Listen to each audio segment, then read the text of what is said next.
Good morning mga tol. Ayan, nagluto po tayong umaga ng spare ribs a la Gilbert. Ayan po ang ating spare ribs a la Gilbert. Ayan po.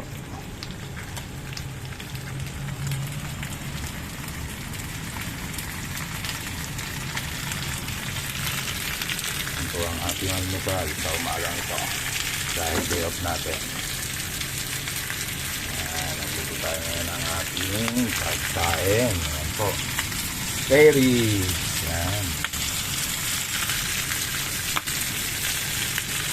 Konting minuto na lang. Tayo ay kakain na mga tol.